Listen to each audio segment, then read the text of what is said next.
इक़्तिसादी मामलात के हवाले से कुछ नंबर्स आए हैं और वो नंबर्स बहुत ही परेशान कुन हैं। परेशान कुन इस तरीके से हैं कि अगर एक सिंगल ईयर के अंदर पाकिस्तान के अंदर फ़िस्कल डेफिसिट जो माली खसारा होता है उसका तज़किरा करें, या पाकिस्तान ने जो गैर मुल्की कर्ज़ों में इजाफ़ा किया है एक साल के अंदर, एक माली साल के अंदर, उसका ज़िक्र करें, या टैक्स रेवेन्यू की ग्रोथ का ज़िक्र करें, तो शायद इतनी बदहाली पिछले 30-40 सालों में कभी देखने में नज़र नहीं आई जितनी एक गुज़श्ता साल, एक माली साल के अंदर देखने में नज़र आई।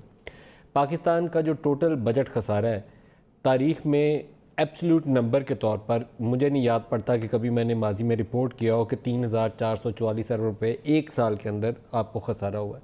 जब आपने टोटल टैक्स रेवेन्यू जो फेडरल बोर्ड ऑफ रेवेन्यू ने इकट्ठे किए हैं, उनकी टोटल जो मिकदार है, उनका हुजम है, वो 3830 अरब रुपये है। 3,830 अरब रुपये आपने टैक्स इकट्ठा किया, 3,830 अरब रुपये, ये उससे पिछले साल भी इतना ही इकट्ठा हुआ था। तो there is no growth actually, हो सकता है 10-20 अरब कम ही हुआ हो, और 3,444 अरब रुपये आपने खसारा कर दिया। कोई वायबिलिटी बनती है? 3,800 रुपये आप इकट्ठा करें और 3,400 का खसारा आप कर रहे हो, आप ज़िंदा ही नहीं रह सकते। ये सूरत हाल है एक साल के अंदर, और उसी साल के अंदर 11.1 बिलियन डॉलर एक्सटर्नल डेट में इजाफा हुआ। अब PMLN और पाकिस्तान पीपल्स पार्टी, उन्होंने बहुत मिसमैनेज किया, अच्छे से गवर्नेंस का मुजाहरा नहीं किया, जिसका नतीजा हमें नज़र आता है कि पाकिस्तान का जो गैर मुल्की कर्ज़ों का हुजम है वो 95 बिलियन डॉलर पे खड़ा था 30 जून को।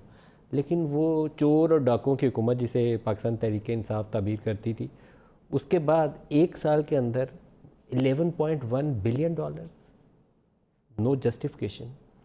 और जो हमारा करंट अकाउंट डेफिसिट है, जो अदायगियों के तवाज़ुन का खसारा जिसे हम बोलते हैं, उसमें जो कमी दिखाई जा रही है या बताया जा रहा है कि हमने ये रिडक्शन अचीव किया है as compared to previous fiscal years, क्या उसकी वजूहात को जानने की कोशिश की कि पाकिस्तान के साथ हो क्या रहा है?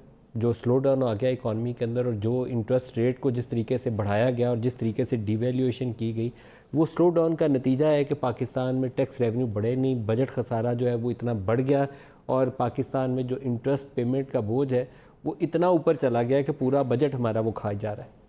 इंटरेस्ट जो हमारे सेंट्रल बैंक का पॉलिसी रेट हुआ करता था 6% के करीब, वो 13.25% से तजावुज़ कर चुका है।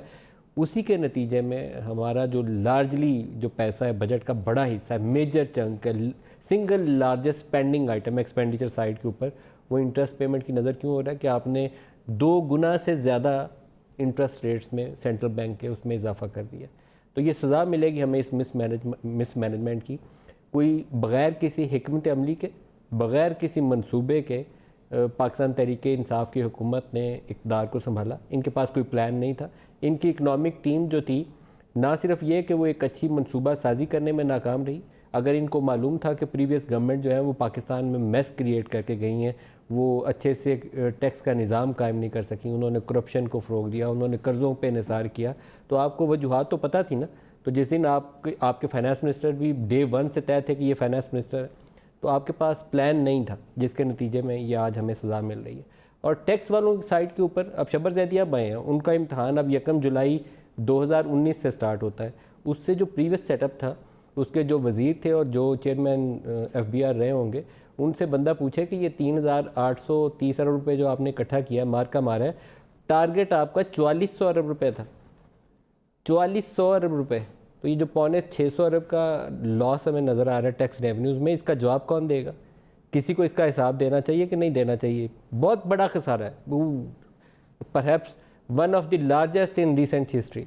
तो मैं प्रोग्राम का आगाज़ इसी से करना चाहूँगा, क्योंकि दूसरों के ऊपर उंगली उठाना बहुत आसान होता है, गाली देना भी बड़ा आसान होता है। जब आपसे पूछा जाए कि आपकी परफॉर्मेंस क्या है, तो उसका जवाब सिफर भी नहीं है, मनफी है, लॉसेज हैं पाकिस्तान